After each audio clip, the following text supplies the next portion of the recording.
নমস্কার, এই সময় লাইভে আপনাদের স্বাগত। আমি শিলাদিত্য। রাজনীতি ডিকোডের রাজনীতির নানান কথা বলবো, শুনবো।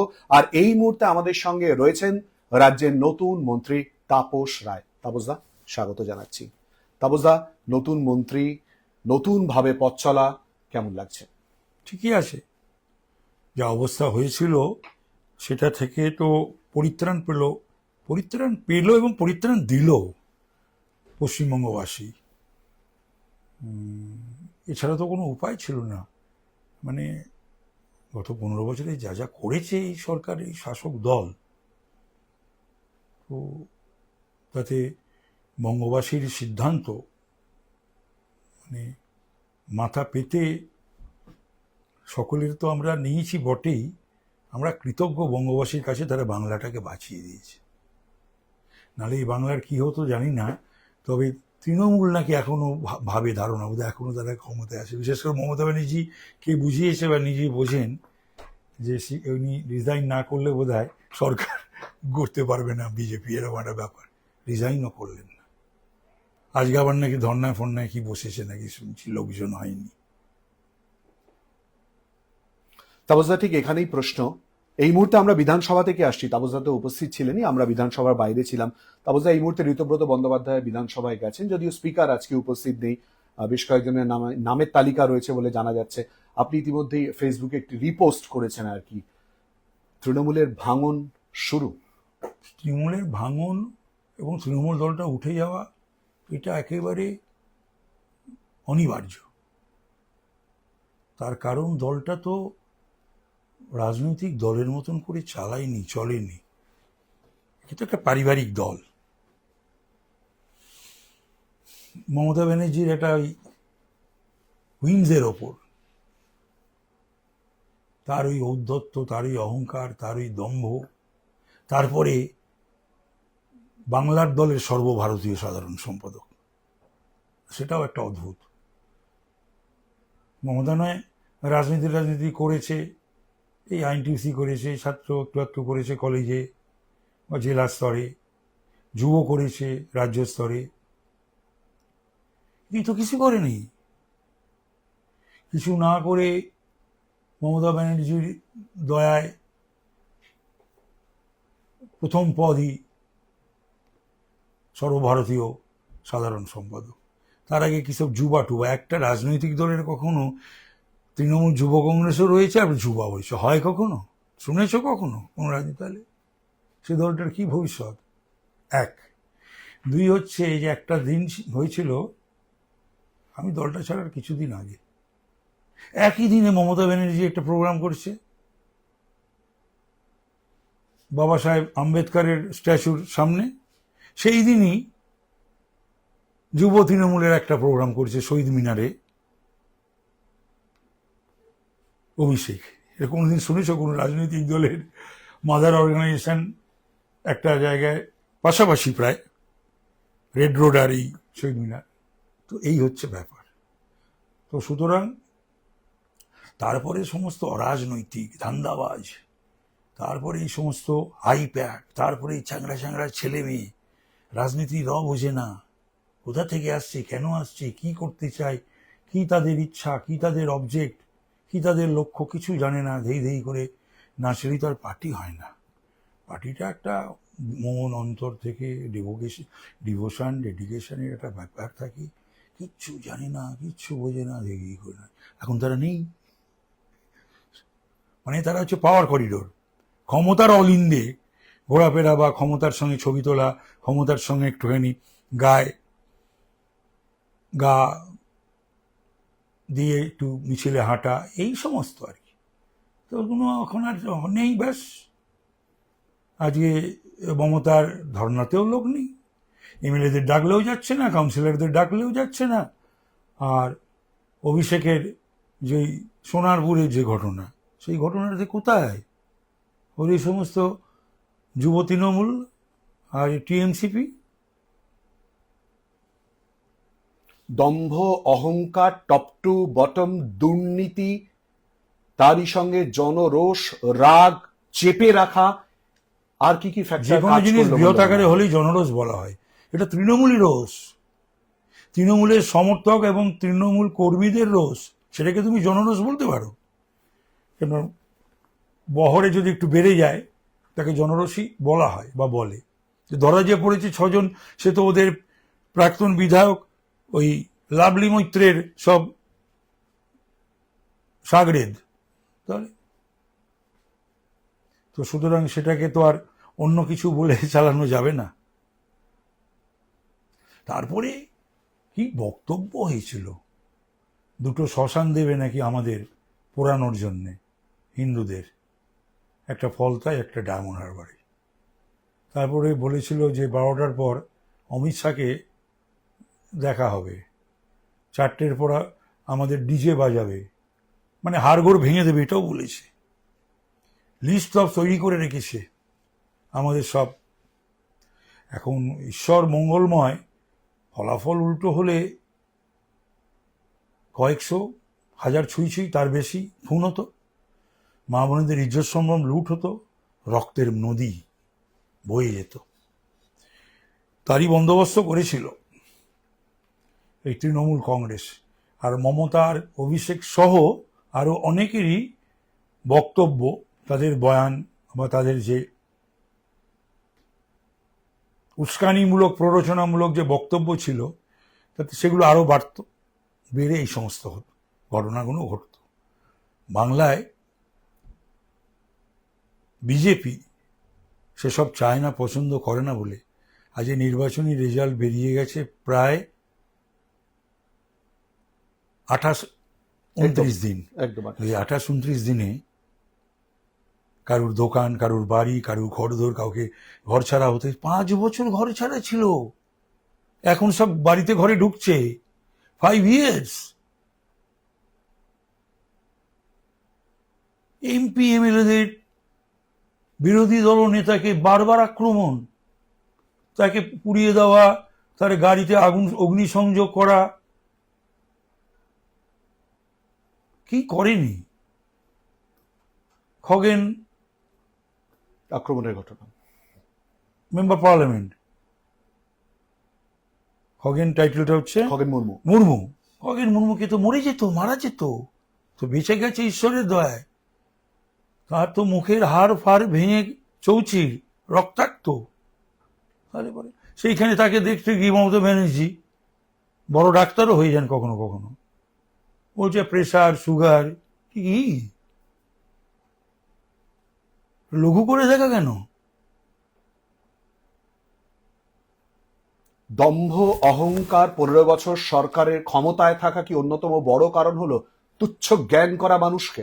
না, তারপরে যে ললেসনেস, চাকরি বিক্রি, দুর্নীতি, গুন্ডারাজ, দুর্নীতিরাজ, পুলিশি রাজ, এই ত্রহস্পর্শ,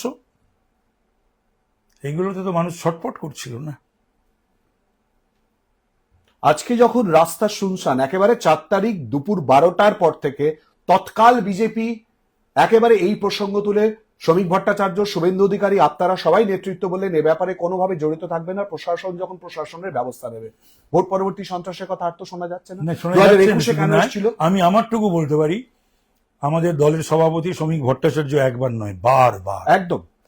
আমাদের মুখ্যমন্ত্রী শুভেন্দু অধিকারী বারবার। আমি আমার কেন্দ্রের 6টা থানা জিজ্ঞাসা করণীয়, 6টা থানার ওসিকে কি নির্দেশ দিয়েছি, 4 তারিখেই, 5 তারিখেই। তারও পরে যে অশান্তির প্রশ্নে কোনো কাউকে ছাড় নেই, রেয়াত নেই। এবং অ্যান্টি ডাউটি সেকশনকেও আমার বলা আছে যে গন্ডগোল, অশান্তি, ঝামেলা, ঝঞ্ঝট, মা বোনেদের চোখের জল যদি পড়ে বা অন্যায়ভাবে যদি কেউ দাদাগিরি, ওটা অবসান হয়ে গেছে, গুন্ডারাজে, তারপরে কেউ করে, তার স্থান জেলের গড়াতে হবে, থানার লকআপে হবে। 6টা থানাকেই সেই নির্দেশ দেওয়া হয়ে গেছে, 2টো ডিসিকে এবং এআরএস অ্যান্টি ডাউটি সেকশনকে। দ্বিতীয় দফা নির্বাচনে 27 তারিখ ছিল ভোট প্রচারের শেষ দিন। ততদিন পর্যন্ত আমরা প্রচারের যা আঙ্গিক যে ছবি দেখেছি, বুক চিতিয়ে মমতা বন্দ্যোপাধ্যায়, অভিষেক বন্দ্যোপাধ্যায়ের কথা বলা। মমতা বন্দ্যোপাধ্যায় এই মুহূর্তে যখন আপনার সঙ্গে কথা বলছি ওয়াই চ্যানেলে বসে রয়েছে, আর অভিষেক বন্দ্যোপাধ্যায়কে দুদিন আগে ডিম ছোড়া হয়েছে, চটি ছোড়া হয়েছে, চোর চোর স্লোগান দেওয়া হয়েছে। আপনি জানেন কলকাতা হাইকোর্টে যখন মমতা বন্দ্যোপাধ্যায় গিয়েছিলেন সেই মুহূর্তে, কদিন আগে সেই মুহূর্তে চোর চোর স্লোগান দেওয়া হয়। এটা কখনো একেবারে সব হয়নি। ফাঁকা হয়ে গেল, নেতা জন্মালে- মন্ত্রী তৃণমূলের সব ফাঁকা, সব রাস্তা ফাঁকা, সব কেউ নেই, ধান্দাবাজের নামতে ভয় পাচ্ছে। মমতা ব্যানার্জি তো সব ধান্দাবাজদের, অরাজনৈতিকদের এবং নায়ক নায়িকা, গায়ক গায়িকা, সিরিয়াল সব জুটিয়েছিলেন। তো তার এই হবে না, পরিণতি তো কার হবে? তো সুতরাং যেটা হবার ছিল সেটাই হয়েছে। তিনি ওই তারে ডেকে আনুক সাকেত গোখলকে গুজরাট থেকে, ইউসুফ পাঠানকে, সাগরিকা ঘোষকে, সুস্মিতা দেবকে, শত্রুঘ্ন সিনহাকে, কীর্তি আজাদকে, এদের ডেকে আনুক। আর তো নায়ক নায়িকা, গায়ক গায়িকারা তো রয়েছে আর সিরিয়ালের। শহীদ দিবস পালন হচ্ছে দুটো রো, 30-30-60 রিজার্ভ পর সিরিয়ালের ওই সমস্ত চ্যাংড়া চেংড়ি অভিনেতা অভিনেত্রী। হ্যাঁ, এই দল টেকে না টেকা উচিত? এই পরিণতির দায় কার, কেন হলো বলে এই মনে হয়? পরিণতির আমি এই দায়- কারণে জিজ্ঞেস করছি তাপসদা, আপনি বলবেন আপনার প্রাক্তন দল, এ ব্যাপারে হয়তো জিজ্ঞেস করার জায়গা নেই। আপনার দীর্ঘদিনের রাজনৈতিক অভিজ্ঞতা, ছাত্র পরিষদ, কংগ্রেস, তৃণমূল কংগ্রেস, বর্তমানে বিজেপি, ঠিক সেই অ্যাঙ্গেল থেকেই রাজনৈতিক বিশ্লেষকের চোখ থেকে কেন এরকম পরিস্থিতি তৈরি হলো? এর দায় এক নম্বর হচ্ছে বহু দায় অনেক, কিউমুলেটিভ এফেক্ট, একটা কজও নয়, বহু কজ এবং বহুজন দায়ী। কিন্তু 1 নম্বর দায়ী মমতা ব্যানার্জি, 2 নম্বর দায়ী অভিষেক ব্যানার্জি, তারপরে যারা যারা আছে। আইপ্যাক কি করলো বলে মনে হয় তাপসদা? কি করলো আইপ্যাক? আবার কি তো প্যাক প্যাকও বলে, আবার তার বাড়িতে ছুটেও যায়। অদ্ভুত একটা ব্যাপার, প্যাক প্যাক বলছে এই মমতা ব্যানার্জি, আবার রেড হলে সেই প্রতিজনের বাড়িতে অফিসে ছুটে যায়। কেন কেন? আবার বাঙালির অস্মিতার কথা বলে। ও হ্যাঁ, রাজীব কুমারকেও এখন ডাকতে পারে, রাজীব কুমার তো এখন রাজ্যসভার এমপি, দুর্নীতি ওকে ডাকতে পারে, মেনকা গুরুস্বামী। তুমি পশ্চিমবাংলার অস্মিতার কথা বলবে, বাংলার মেয়েকে চায় স্লোগান দেবে 21-এর ইলেকশনে, আর এরা কোন বাংলার ছেলে মেয়ে? এই যে দ্বিচারিতাতে ভরা, ডাবল স্ট্যান্ডার্ড পলিটিক্স, দ্বিচারিতাতে ভরা মমতা ব্যানার্জি।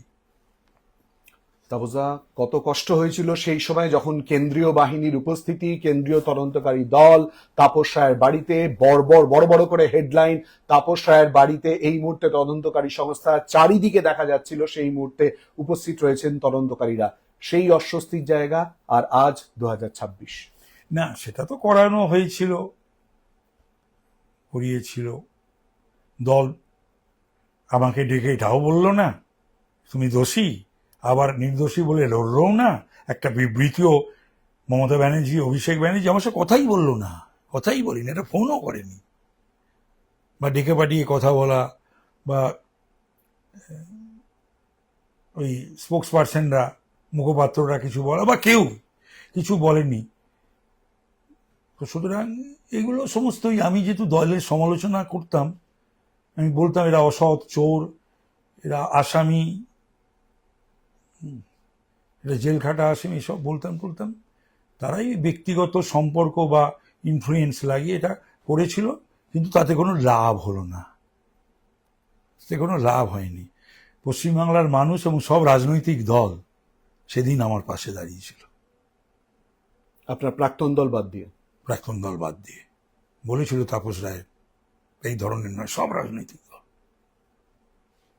তো সেটাই আমার গর্বের, এটাই আমি অ্যাচিভ করেছি লাস্ট 53+ ইয়ার্স এর আমার পলিটিক্যাল লাইফে। তাপসদা, এই ঘটনার সময় বারবার করে সুদীপ বন্দ্যোপাধ্যায়ের নাম উঠে এসেছিল। আজকে সবাই ওই তো নাটের গুরু, ওই তো বদমাস, কিচ্ছু করবে না, শুধু ওই চিবিয়ে কথা, পেঙ্গুইনের মতন হাঁটা, আর বাড়িতে বসে রাজনীতি করা, আর বউকে, ভালো সমস্ত তৃণমূলের কর্মী নেতাদের বাদ দিয়ে বউকে বিধায়ক করা। এরাই আবার কিন্তু এই সুদীপ ব্যানার্জিরাই কিন্তু প্রিয়দাস মুন্সী, দীপাদাস মুন্সীকে দেখে বলতো যে কংগ্রেসটা দাদা বৌদিদের দল, আর নিজেরাই সেই কাজটা করে পারিবারিক আমার দাদা বৌদি। তাপস দা, একেবারে সাম্প্রতিক ঘটনায় যেটা দিয়ে শুরু করেছিলাম কার্যত সেই জায়গাতেই সই জালের অভিযোগ, এত বড় অভিযোগ সামনে চলে দলটাই এলো। তো জালিয়াতদের দল। দলটা তো হচ্ছে জোচ্চুরি জালিয়াতের দল, এবং ভিত্তিটাই হচ্ছে জোচ্চুরি জালিয়াতি, যা পশ্চিমবাংলার ইতিহাসে কখনো হয়নি। বিধানসভায়, ভারতবর্ষের কোনো বিধানসভায় হয়নি। তৃণমূল, ব্যাস সেই জাল। মানে নিজেদের ডাকলে পরে বিধায়করা আসছে না, নাকি বিধায়কদের ওপর বিশ্বাস নেই যে এরা সই দেবে, তাদের সই জাল করা হচ্ছে। এটা ভাবলেই আমার অবাক লাগে। তাপস দা, আপনি জানেন যে ইতিমধ্যেই 4 তারিখ ভোটে জেতা, 9 তারিখ মুখ্যমন্ত্রী হিসেবে শপথ নেওয়া, এবং তারপর নবান্নে যখন সাংবাদিকদের মুখোমুখি হলেন প্রথমবার মুখ্যমন্ত্রী হিসেবে শুভেন্দু অধিকারী, অন্যান্য মন্ত্রীরা উপস্থিত ছিলেন, সেই সময় থেকে আমরা দেখলাম যে বেআইনি নির্মাণ থেকে শুরু করে পর অনেক বড় বড় সিদ্ধান্ত, বিএসএফ এর সঙ্গে চুক্তি হলো, অন্নপূর্ণা যোজনা ইতিমধ্যেই শুরু হয়ে গেছে, মহিলাদের বাস, এই যে পর কর্মসূচি। আমি একটা বিষয় একটুখানি গুরুত্ব দেওয়ার চেষ্টা করব। কলকাতা শহর, হাওড়া শহর, উত্তর 24 পরগনা, দক্ষিণ 24 পরগনা, বিভিন্ন জায়গায় বুলডোজার নিয়ে নতুন সরকার আসার পর উপস্থিত হতে হলো। আগের সরকার কিচ্ছু জানতো না। করবে কি করে? তারাই তো সমস্ত করেছে, করিয়েছে, এই কাজগুলো তো তারাই করেছে, করিয়েছে। এর পেছনে সমস্ত তৃণমূল। তো সুতরাং অর্থ নিয়েছে, মোটা মোটা সব টাকার অঙ্ক অর্থ নিয়েছে। তো সুতরাং তারা ব্যবস্থা নেবে কি করে? সেটা ব্যবস্থা নিতে পারেনি, নেয়নি। হাইকোর্টের অর্ডার থাকা সত্ত্বেও ব্যবস্থা নেয়নি বহু কেসে। জাস্টিস অমৃতা সিনহার বহু অর্ডার আছে, নেয়নি। তবে আপনি জানেন যে আগের সরকার সংবাদ মাধ্যমের স্বাধীনতা কার্যত ঘুরপথে বা কখনো সরাসরি হস্তক্ষেপ করেছে এবং কথা বলতে দেয়নি। আমাদের ক্ষেত্রে তাই হয়েছে। আপনি কোন চোখে দেখেন? কোনটা? সংবাদ মাধ্যমের যে কাজ, সেই কাজের ক্ষেত্রে অনেক ক্ষেত্রেই আগের সরকারের তরফ থেকে বাধা সৃষ্টি করা বাধ্য হয়েছে। করেছে তো বহু কাগজকে। আমি তাদের বলেছি, বহু চ্যানেলও, কাগজও, অ্যাডভার্টাইজমেন্ট দেবো না। তারপরে তাদের অনেকের বিরুদ্ধে কেস কাছারিও করেছে, সাংবাদিকদের বিরুদ্ধে। আমাদেরও বিজ্ঞাপন দেওয়া বন্ধ করে দেওয়া বিজ্ঞাপন হয়েছিল। দেওয়া তোমাদের বন্ধ করেছে, অনেককে বন্ধ করে দেবে সেই ভয়েতে। হাউস ওই তৃণমূলের পেপার হয়ে গেছে, আর বেশ কিছু জায়গাতে সেখানে ম্যানেজ করেছে সাংবাদিকদের। সাংবাদিকরা কম্প্রোমাইজ ছিল, ম্যানেজ ছিল। সেটা ভাবলেও কিন্তু সত্যি খারাপ লাগে। এই সাংবাদিকরা বা কাগজগুলো, তারা সমস্ত নীতির কথা বলবে, আদর্শের কথা বলবে, লিখবে, সমালোচনা করবে সকলের, বিশেষ করে রাজনৈতিক দলগুলোর, শাসক হোক বিরোধী হোক, আর তারা কম্প্রোমাইজড হয় যদি ম্যানেজড হয় সেই কাগজের হাউস বা সাংবাদিকরা। তো বলবো না, 100 বার বলবো, তবে বিজেপি সমালোচনা শুনবে? 100 বার শোনা উচিত। সমালোচনার যুবতন কাজ করলে তো সমালোচনা শুনতে হবে। আমি সমালোচনার কাজ করব আর আমাকে সমালোচিত হব না, সে বিধানসভা হোক বা এই মিডিয়ায় হোক, ইলেকট্রনিক বা প্রিন্ট মিডিয়ায় হোক, বা মানুষ বা বিরোধী দল আমার সমালোচনা করবে না, এ তো স্বৈরতান্ত্রিক স্বেচ্ছাচারী মনোভাব, যেটা তৃণমূলের ছিল, যেটা মমতার ছিল। কাগজ অ্যাডভার্টাইজ দাও, বন্ধ করে দাও, ওকে ডেকে পাঠাও, এই করো সেই করো, এটা লিখতে বলো, ওটা লিখতে বলো, এইভাবে হয়? তাবজদা, নতুন মন্ত্রী হিসেবে ইতিমধ্যে আপনি শপথ গ্রহণ করেছেন, দপ্তর বন্টন আগামীকাল। যে দপ্তরেরই দায়িত্ব পান কিনা, মূলত কোন কোন দিকে নজর দেবেন এক মন্ত্রী হিসেবে, 2 বিধায়ক হিসেবে? বিধায়ক হিসাবে কনস্টিটুয়েন্সি, আর যে মন্ত্রী দপ্তরে দায়িত্ব পাবো মন্ত্রী হিসাবে, আর দলের কাজ সর্বাগ্রে। এই দুটো করেও প্রায়োরিটি আমার, পার্টি আমায় যে কাজ দেবে, দলের কাজ, সংগঠনের কাজ, সেটা আমাকে করতে হবে। ওটা করতে আমি খুব ভালোবাসি। বিজেপি আপনাকে কতটা সম্মান দিয়েছে তাপসদা? মানে আমি কখনো কোনোদিন এই জীবনে, আর বছর রাজনীতি করবো আমি জানি না, সক্রিয় রাজনীতি, কিন্তু যতদিন করব ততদিনই আমি বিজেপির সঙ্গে সম্পৃক্ত হয়ে গেছি, বিজেপিরই রাজনীতি করব। তার কারণ হচ্ছে এত অল্প সময় বিজেপি আমাকে যে সম্মান বা মর্যাদা দিয়েছে, হয়তো আমি সেটা আশাও করিনি, এবং আমি সেটা ডিজার্ভ করি কিনাও সেটাও মাঝে মাঝে আমার মনে হয় যে এতটা সম্মান, এত মর্যাদাটা কি আমি ডিজার্ভ করি? হয়তো নয়। তথাপি আমার উপর আস্থা, বিশ্বাস রেখেছে, দায়িত্ব দিয়েছে। যখনই যেটা দিয়েছে সেটা কিন্তু আমি একেবারে সুচারুরূপে সুনিপুণভাবে নিষ্ঠার সঙ্গে আমি সেই কাজটা করেছি। তাপসদা, আপনার চোখে রাজ্যের নতুন মুখ্যমন্ত্রী শুভেন্দু অধিকারী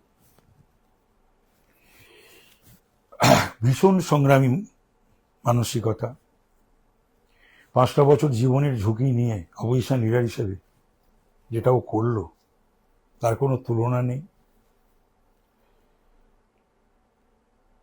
তারপরে